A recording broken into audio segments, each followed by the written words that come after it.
Subscribe करें हमारे YouTube channel साधना gold को और पाएं वीडियोस सबसे पहले। बेल आइकन दबाना ना भूलें। गंगा कौन है, कहां से आई, क्यों आई? हाँ प्रिय भक्तों, गंगा के बारे में अनेक चरित्र हैं।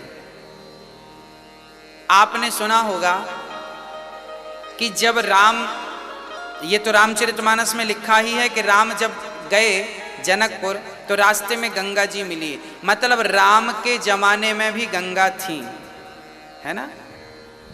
और गंगा जी प्रकट कहां से हुई वो भी मैं आपको सुनाता हूं। राजा सगर के 60,000 पुत्र थे। सारे पुत्र उद्दंडता के कारण एक ऋषि कपिल जी का अपमान कर दिया। कपिल देव जी की दृष्टि पड़ते ही सगर के 60,000 पुत्र जलकर ढेर बन गए राख के। सगर की दूसरी पत्नी केसनी के पुत्र का नाम था असमंजस। असमंजस के पुत्र अंशुमान ने शिव जी से प्रार्थना की कि हे प्रभु, मेरे पूर्वज ये मर गए हैं संत की दृष्टि से, अब इनका उद्धार कैसे होगा। तब कहा कि यदि गंगा मैया आ जाएं तो इनका उद्धार हो जाएगा। तो असमंजस के पुत्र अंशुमान ने तप किया गंगा को लाने के लिए। तप करते करते प्राण निकल गए पर गंगा नहीं आई। असमंजस के पुत्र अंशुमान के पुत्र दिलीप ने जब सुना कि मेरे पिता गंगा को लाने तप करते करते मर गए हैं तो क्यों ना मैं पिता के सपने को पूरा करूं। तब राजा दिलीप भी तप करने लगे और दिलीप की शादी हुई। समझिएगा, दिलीप की शादी हुई। इनकी 2 शादियां थीं। पहली शादी हुई, पुत्र नहीं हुआ। दूसरी शादी हुई, पुत्र नहीं हुआ। अब दिलीप को लगा कि ऐसा तो नहीं कि मैं पुत्र के इंतजार में पिता का सपना भूल जाऊं। तो दिलीप अपना गृहस्थ आश्रम छोड़ के भजन करने गए गंगा को लाने के लिए। पर दुर्भाग्य से गंगा नहीं आई और दिलीप भी तप करते करते मर गए। अब जब दिलीप मर गए तो इनकी संतान थी नहीं, तो आगे कुल बढ़ा नहीं। तब क्या किया, तब गुरु के पास गए। गुरु कौन? यही श्री वशिष्ठ जी। गुरु के पास गए तो गुरु वशिष्ठ जी ने कहा कि इन दोनों रानियों के द्वारा ही बच्चा पैदा होगा।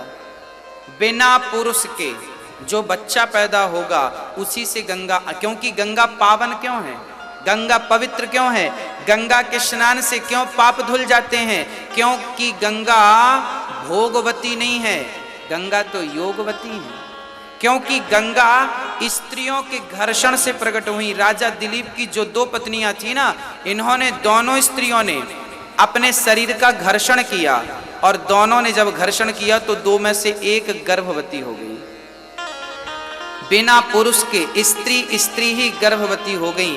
और जब गर्भवती हुई तो उनके शरीर से समय पूरा होने के बाद एक बालक ने जन्म लिया। बालक ने जन्म तो ले लिया पर शरीर में कोई हड्डियां नहीं थी। अब गुरुजी के पास गए कि गुरुदेव ये बच्चा तो हुआ है पर हड्डियां नहीं हैं। तब गुरु वशिष्ठ जी ने अपने तप के बल से हड्डियों का संचार किया और वही बेटे का नाम था भागीरथ। 2 भगों के संसर्ग से बच्चा उत्पन्न हुआ, इसलिए उसका नाम पड़ा भगीरथ। भगीरथ इसलिए तप किया कि मेरे दादा परदादाओं का सपना पूरा करूं, गंगा को लाना है। तब भगीरथ ने तप किया और जब तप किया तो गंगा प्रकट हो गई। पुत्र वरदान मांगो। तब भगीरथ जी ने कहा, गंगा मैया मुझे वरदान दो कि मैं आपको पृथ्वी पर लाऊं और आप मेरे पूर्वजों के साथ साथ आने वाले हजारों लोगों का आप उद्धार करती रहें। पतित लोग, अरे भजन नहीं कर पाते हो आप, यज्ञ नहीं कर पाते हो आप, दान पुण्य नहीं कर पाते हो आप, कोई बात नहीं, परंतु गंगा स्नान कर लोगे जीवन में एक बार तो भी भवसागर पार जा सकते हो। ये गंगा स्नान का महत्व है। अब गंगा स्नान, अब भगीरथ जी ने गंगा को कहा आइए। गंगा जी ने कहा मैं आ तो जाऊंगी परंतु मेरा वेग इतना तेज रहेगा कि मैं पृथ्वी को फाड़ती हुई पाताल में चली जाऊंगी। तब क्या करें? बोले शंकर जी का तप करो। तब भगीरथ जी ने शंकर जी का तप किया और तप करने के बाद शंकर जी प्रकट होकर और गंगा से कहते हैं कि आप मेरी जटाओं में, गंगा जी आई शिव जी की जटाओं में। ये गंगा कौन है? कहते हैं कि जब भगवान 52 राजा बलि के द्वार पर 3 पग भूमि मांगने गए तो पहले पग में तो पूरा अतल वितल सुतल तलातल रसातल महातल मांग लिया, दूसरे पग में सत्यलोक को नापा, तीसरा पग कहाँ रखे? कहते हैं जब भगवान दूसरा पग लेकर गए ब्रह्मलोक में तो भगवान के अंगूठे से ब्रह्मांड फट गया। वामन भगवान ने इतना विशाल रूप बनाया कि इनके अंगूठे से, चरण के अंगूठे से ब्रह्मांड फट गया और ब्रह्मांड के बाहर का जल इनका अंगूठा धोता हुआ गिरने लगा। ब्रह्मा को लगा कि इस पानी से पृथ्वी डूब जाएगी। तब ब्रह्मा जी ने अपना कमंडल लिया और उस कमंडल में पूरा जल भर लिया। वो चरणोदक था, जो भगवान के चरणों का धोता हुआ जो जल था वो ब्रह्मा जी के कमंडल में था। और जब भागीरथ जी ने तप किया तो ब्रह्मा जी ने वही चरणों का जल छोड़ दिया। वह चरणोदक ही गंगा है। भगवान के चरणामृत, चरणों का धोया हुआ जल ही गंगा जल है। आज भी गंगा जल में आप प्रैक्टिकल करके देख लें, लाखों साल रख के देख लें, हजारों साल तक भरा रहे गंगा जल, कभी खराब नहीं होता, क्योंकि ये मेरे गोविंद के चरणों का धौमन है। इसलिए गंगा अपवित्र नहीं होती और गंगा सबको पावन करती हैं। और फिर गंगा जी ने जाकर गंगा सागर तक जाकर के गंगोत्री से निकल कर, अच्छा गंगा जी जब गई तो हरिद्वार के ऊपर जाह्नवी नाम के एक संत थे, जन्नू बाबा। तो जन्नू नाम के संत ने गंगा को पी लिया, क्योंकि उनकी कुटिया गंगा ने बहा दी। तब भागीरथ जी ने कहा महाराज बड़ी तपस्या करने से गंगा प्रकट हुई है। तब संत ने अपनी जांघ से गंगा प्रकट की, इसलिए गंगा का एक नाम जाह्नवी भी पड़ा। और आगे चली तो 7 ऋषियों की कुटिया थी।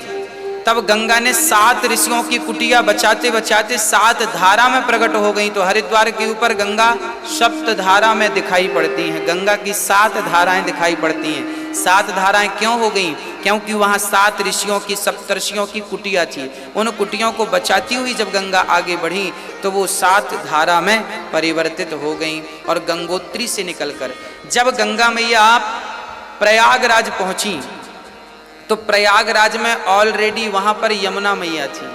तो यमुना है भगवान की पत्नी और गंगा है भगवान की दासी।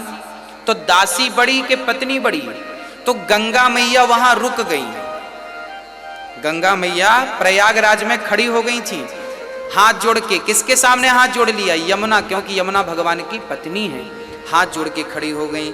आप तो पत्नी बनने वाली हैं भगवान की, तो आपका तो पद कद ऊंचा है, आप हमें आज्ञा करो। तब यमुना मैया ने कहा गंगा तुम पावन करने आई हो संसार को, मैं अपनी लीला यहीं समाप्त करती हूँ, अब यहाँ से तुम आगे जाओ।